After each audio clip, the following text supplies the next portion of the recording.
ধরুন একটা প্লেন দুর্ঘটনায় আপনি আটকে পড়লেন এমন একটা নির্জন জায়গায় যেখানে চারিদিকে শুধু বরফ আর বরফ। সেখানে মানুষ তো দূরের কথা, নেই কোনো খাবারের চিহ্ন। চারিদিকে কেমন যেন নিস্তব্ধ একটা পরিবেশ এবং ভয়ঙ্কর কিছু পশু পাখি, যেখানে প্রতিটা সেকেন্ডে মৃত্যু যেন আপনারই অপেক্ষায়। গায়ে কাটা আর রক্ত হিম করা এমনই একটা সার্ভাইভাল মুভি, যার শেষটা ছিল বড়ই অদ্ভুত। মুভির শুরুতেই আমরা এক ব্যক্তিকে দেখি যার নাম ওভারগ্রান্ট। সে জনমানবহীন একটি মেরু অঞ্চলে বেঁচে থাকার জন্য লড়াই করছে। আসলে গ্রান্ট ছিল একজন পাইলট এবং তার প্লেন একটি বরফ এলাকায় দুর্ঘটনার শিকার হয়। সেই প্লেনে থাকা সমস্ত যাত্রীরা মারা গেলেও সৌভাগ্যক্রমে গ্রান্ট বেঁচে যায়। কিন্তু তার প্লেন এমন একটা জনমানবহীন মেরু অঞ্চলে এসে ক্রাশ করে যেখান থেকে বেঁচে ফেরা ছিল বেশ চ্যালেঞ্জের বিষয়। আসলে এই এলাকায় 6 মাস রাত এবং 6 মাস দিন থাকে, যার কারণে গ্রান্ট একদমই জানতেন না যে তিনি কোথায় আটকে আছেন এবং তাকে কোথায় যেতে হবে। এদিকে গ্রান্টও হাল ছাড়ার পাত্র নয়। এখান থেকে বের হওয়ার অনেক চেষ্টা করেও সে ব্যর্থ হয়েছে। দেখা যায় সে পাথর খুঁড়ে বরফের গায়ে SOS লিখে রাখে। আসলে এই SOS লেখাটি দ্বারা বিপদে পড়া সংকেতকে বোঝায়, যে সংকেতের মাধ্যমে যে কোনো উদ্ধারকর্মী সেই ব্যক্তিকে উদ্ধার করতে পারে। কিন্তু এই এলাকাটি এতটাই জনমানবহীন ছিল যে কোনো কিছু করেই সে সাহায্য পায়নি। আর এইদিকে বাইরে এতটাই ঠান্ডা যে কোনো মানুষের পক্ষে এখানে টিকে থাকা অসম্ভব। তাই ঠান্ডা থেকে বাঁচতে সে আবারও তার ভাঙা প্লেনের ভিতরে আসে। কিন্তু তার সাথে থাকা খাবার ও জল প্রায় শেষের পথে, কারণ প্লেনে ইমার্জেন্সি খাবার খুব বেশি ছিল না। তাই সে অবশিষ্ট খাবারটুকু শেষ হওয়ার আগেই সে গর্ত খুঁড়ে বড়শি দিয়ে মাছ ধরতে শুরু করে। সেখানে রান্না করার মতো তেমন কিছুই ছিল না, তাই তাকে মাছগুলো কাঁচা অবস্থায় খেতে হয়। সে প্রতিদিন বড়শি দিয়ে মাছ ধরত এবং অতিরিক্ত মাছগুলো পরের দিন খাওয়ার জন্য একটি বক্সে জমিয়ে রাখত।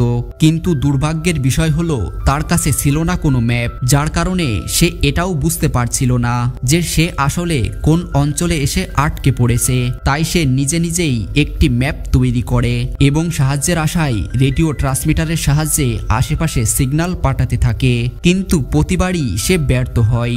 এদিকে বিকেল গড়িয়ে সন্ধ্যা হয়। সে ভাঙা প্লেনের ভিতরে এসে ঘুমিয়ে পড়ে। পরের দিন সকালে সে দেখতে পায় বক্সের ভিতরে যে মাছগুলো জমিয়ে রেখেছিল সেগুলো সেখানে নেই। একটু অবাক হয়ে বিষয়টা খুঁজতে গেলে সামনে দেখতে পায় বিশাল এক পায়ের ছাপ, যা দেখে সে ভয় পায় এবং ভয় পেয়ে দ্রুত তার প্লেনে ফিরে আসে।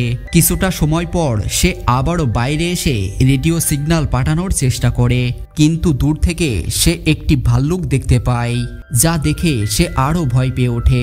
কারণ পোলার বিয়ার ওই বরফ এলাকার সবচেয়ে বিপজ্জনক প্রাণী, যা তার জন্য প্রাণঘাতী হতে পারে। পরের দিন সকালে গ্রান্ট আবারও সিগন্যাল পাঠানোর চেষ্টা করে এবং সৌভাগ্যের বিষয় হলো এইবার সে একটি সিগন্যাল খুঁজে পায়। সিগন্যালটা পেয়ে সে যেন এখান থেকে বেঁচে ফেরার স্বপ্ন দেখছিল এবং অবশেষে সে একটি হেলিকপ্টার দেখতে পায় এবং সাহায্যের জন্য সে জোরে জোরে চিৎকার করতে থাকে।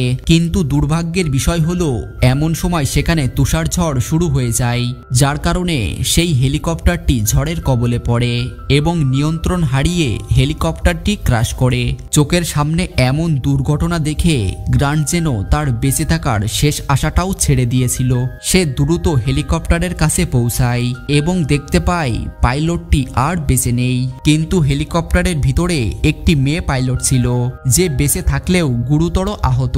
গ্রান্ট তখন দেখতে পায় যে মেয়েটির কোনো জ্ঞান নেই এবং তার পেটে একটি বড় আঘাতের চিহ্ন।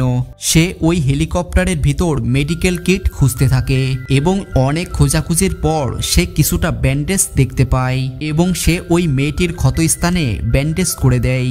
ধীরে ধীরে মেয়েটির অবস্থা খারাপ হতে থাকে। একটু চোখ খুলেই মেয়েটি আবারও জ্ঞান হারিয়ে ফেলে। গ্রান্ট তখন অনেক খোঁজাখুঁজি করে হেলিকপ্টারের ভিতর কিছু খাবার ও প্রয়োজনীয় জিনিসপত্র খুঁজে পায়। তখন গ্রান্ট সেই মেয়েটিকে নিয়ে তার প্লেনে ফিরে আসে।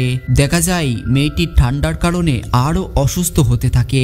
সে এখন কি করবে, কোথায় যাবে কিছুই বুঝে উঠতে পারছিল না। কোনো উপায় দেখতে না পেয়ে গ্রান্ট আবারও সেই হেলিকপ্টারের ভিতরে আসে এবং সেখানে গিয়ে গ্রান্ট কিছু খাবার নুডলস, গ্যাসের চুলা এবং একটি ম্যাপ খুঁজে পায়। এরপর সে প্লেনে ফিরে এসে আগুন জ্বালিয়ে নিজেকে কিছুটা গরম করার চেষ্টা করছিল এবং খাবার হিসেবে সে নুডলস ও মাছ রান্না করে। প্রায় অনেক দিন পর গ্রান্ট আবারও রান্না করা খাবার খেতে পায় এবং সেই রান্না করা খাবার মেয়েটির মুখে তুলে দেয়। এরপর গ্রান্ট সেই মেয়েটিকে বলতে থাকে যে তুমি ভয় পেও না, আমরা এখান থেকে খুব শীঘ্রই বেঁচে ফিরতে পারবো। দেখতে দেখতে প্রায় অনেকটা দিন কেটে যায়, কিন্তু মেয়েটার অবস্থা ধীরে ধীরে খারাপ হতে থাকে। গ্রান্ট তখন সিদ্ধান্ত নেয় যে তাকে এই বরফ অঞ্চল থেকে যে কোনো উপায়ে বের হতে হবে, কারণ কিছুদিনের মধ্যেই যদি মেয়েটিকে চিকিৎসা করা না হয় তাহলে সে মারা যাবে। এই জন্য সে পর্যাপ্ত পরিমাণে খাবার পানি ও মাছ সংগ্রহ করে নেয়, যাতে পথের মধ্যে যেন কোনো খাবারের অভাব তাদের না হয়। এবং সকাল হতে না হতেই সে একটি ট্রলিতে প্রয়োজনীয় জিনিসপত্র এবং সেই মেয়েটিকে নিয়ে পথ চলা শুরু করে। দেখা যায় চারিদিকে শুধু বরফ আর বরফ। তার শরীর এতটাই দুর্বল ছিল যে পায়ে হেঁটে চলতে তার যেন অনেকটাই কষ্ট হচ্ছিল। এভাবেই কিছুটা দূর যাওয়ার পর সে একটি গুহা দেখতে পায় এবং ক্লান্ত শরীরে সেই গুহার ভিতরেই আজকের রাতটা কাটিয়ে দেয়। পরের দিন সকাল হতে না হতেই তারা আবারও পায়ে হেঁটে পথ চলতে শুরু করে এবং কিছুটা দূর যাওয়ার পর সে একটি পাহাড় দেখতে পায়। সে ম্যাপ দেখে একটা বিষয় বুঝতে পারে যে কোনোভাবে যদি এই পাহাড়টা পার করা যায় তাহলে খুব সহজেই তারা মানুষের দেখা পাবে। তখন সে সিদ্ধান্ত নেয় যে যেভাবেই হোক না কেন আমাকে এই পাহাড়টা পার করতেই হবে। কিন্তু পাহাড়টা অনেক উঁচু ছিল। এদিকে তার শরীর এতটাই দুর্বল যে ওই মেয়েটাকে কোনোভাবেই তার পক্ষে পাহাড়ের ওই পারে নিয়ে যাওয়া সম্ভব নয়। অনেক চেষ্টা করেও সে ওই পাহাড়টা পার হতে পারেনি। তাই সে এক প্রকার বাধ্য হয়ে বিপরীতে রাস্তা ধরে পথ চলতে শুরু করে। এদিকে বিকেল গড়িয়ে সন্ধ্যা নেমে যায়। তাই তারা একটি ছোট্ট গুহার ভিতরেই আজকের রাতটা কাটিয়ে দেওয়ার সিদ্ধান্ত নেয়। রাতে সে কিছু খাবার রান্না করে এবং সেই মেয়েটিকে খাওয়াতে যায়, কিন্তু মেয়েটার শরীর এতটাই খারাপ ছিল যে সে কোনো মতেই খাবার খেতে পারছিল না। এদিকে মাছের গন্ধ পেয়ে একটি ভাল্লুক তাদের গুহার ভিতরে ঢোকার চেষ্টা করছিল। গ্রান্ট তখন আগুন জ্বালিয়ে সেই ভাল্লুকটিকে সেখান থেকে কোনোভাবে তাড়িয়ে দেয়। আর এভাবেই আজকের রাতটা কেটে যায়। পরের দিন সকাল হতে না হতেই তারা আবারও পায়ে হেঁটে পথ চলতে শুরু করে, কিন্তু বিপদ যেন তাদের পিছুই ছাড়ছিল না। যাওয়ার পথে তারা একটি ভয়ঙ্কর তুষার ঝড়ের কবলে পড়ে।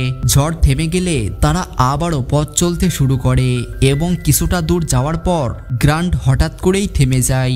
আসলে গ্রান্ট এতটাই ভেঙে পড়েছিল যে এখন সে কি করবে এটা বুঝে উঠতে পারছিল না। এদিকে মেয়েটার অবস্থাও ধীরে ধীরে খারাপ হতে থাকে। দেখা যায় তার ক্ষতস্থানে ইনফেকশন হয়ে গেছে, মানে মেয়েটাকে যদি দ্রুত চিকিৎসা করা না হয় তাহলে সে হয়তো মারা যাবে। এদিকে গ্রান্টের কাছে খাবার মতো আর অবশিষ্ট কিছুই ছিল না, তাই সে ওই মেয়েটাকে সেখানে রেখেই একা একা পথ চলতে শুরু করে। কিন্তু তার ভাগ্য এতটাই খারাপ ছিল যে কিছুটা দূর যাওয়ার পর সে একটি বড় গর্তের ভিতরে পড়ে যায়। ওই গর্তটা এতটাই বড় ছিল যে কোনোভাবেই সে সেখান থেকে বাইরে আসতে পারছিল না, কারণ তার পা একটি পাথরের সাথে আটকে যায়। তখন গ্রান্ট ভাবতে থাকে যে এটাই হয়তো তার শেষ সময়, কারণ সে হয়তো তার ভুলের শাস্তি পাচ্ছে, কারণ মেয়েটাকে সেখানে একা রেখে চলে আসাটা তার একদম উচিত হয়নি। এটা ভাবতে ভাবতে সেই কেঁদে ফেলে এবং অনেকটা সময় চেষ্টা করার পর সেখান থেকে বাইরে আসতে সক্ষম হয়। কিন্তু তার পায়ে সে এতটাই আঘাত পেয়েছিল যে ঠিকমতো সোজা হয়ে দাঁড়ানোর ক্ষমতাটুকু তার ছিল না। সে খুঁড়িয়ে খুঁড়িয়ে কিছুটা পথ পার হয়ে যায়। তার পা এতটাই কেটে গিয়েছিল তাই সে এতটা পথ পাড়ি দেওয়ার সাহস ফিরে পায় না। কোনো উপায় দেখতে না পেয়ে সে আবারও মেয়েটির কাছে ফিরে আসে, কিন্তু অদ্ভুত বিষয় হচ্ছে সেই মেয়েটা এখন আগের চেয়ে বেশ সুস্থ এবং সে কথাও বলতে পারছে। তখন গ্রান্ট মেয়েটির কাছে ক্ষমা চায় এবং বলে যে তুমি এখন আর একা নও, তোমার সাথে এখন আমি আছি, আর খুব তাড়াতাড়ি আমরা এখান থেকে বের হয়ে যাব। এরপর গ্রান্ট তার কেটে যাওয়া পায়ে কিছুটা বরফ লাগিয়ে ব্যান্ডেজ করে নেয় এবং সেই মেয়েটিকে নিয়ে গ্রান্ট খুঁড়িয়ে খুঁড়িয়ে পথ চলতে শুরু করে। কিছুটা দূর যাওয়ার পর গ্রান্ট অনেকটাই ক্লান্ত হয়ে যায়, কিন্তু তার কাছে অবশিষ্ট কোনো খাবার ছিল না। খুব সামান্য পরিমাণ একটু জল সেই মেয়েটিকে খাইয়ে দেয় এবং নিজে সেখানে থাকা কিছুটা বরফ খেয়ে তৃষ্ণা মেটায়। ধীরে ধীরে গ্রান্ট অনেকটাই ভেঙে পড়েছিল। সে ভেবে নেয় যে এই পথেই হয়তো তারা দুজনেই মারা যাবে।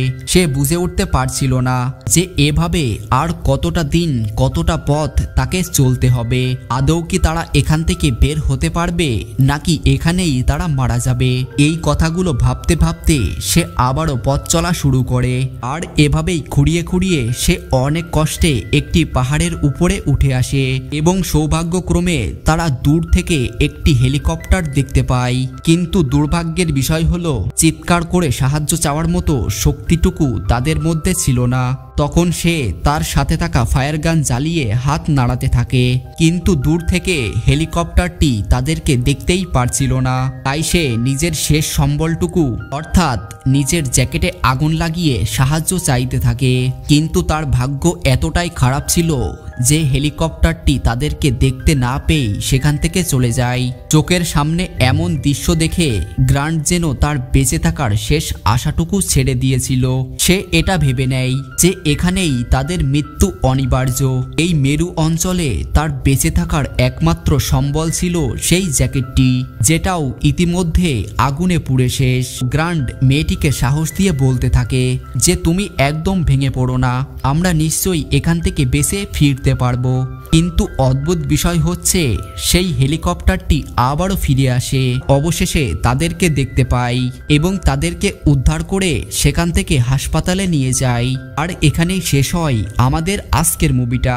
ধৈর্য, অধ্যবসায় আর পরিশ্রম, এই তিনটা জিনিস যদি তোমার ভিতরে থাকে তাহলে তোমার জয় নিশ্চিত। দেখো, গ্রান্ট যদি হাল ছেড়ে দিত আর পরিশ্রম না করত তাহলে সে কিন্তু কখনোই এই বরফ অঞ্চল থেকে বেঁচে ফিরতে পারতো না। এই মুভিটা থেকে আমরা একটা শিক্ষাই পেলাম, জীবনে যে কোনো পরিস্থিতিই আসতে পারে, হোক তোমার সাথে বা আমার সাথে। সেই পরিস্থিতিকে মানিয়ে নিতে পারলেই জীবন সুন্দর। ভিডিওটা ভালো লাগলে একটি লাইক করে দিও। চ্যানেলে যদি তুমি নতুন হয়ে থাকো তাহলে সাবস্ক্রাইব করে রাখো এরকম ভিডিও দেখতে চাইলে।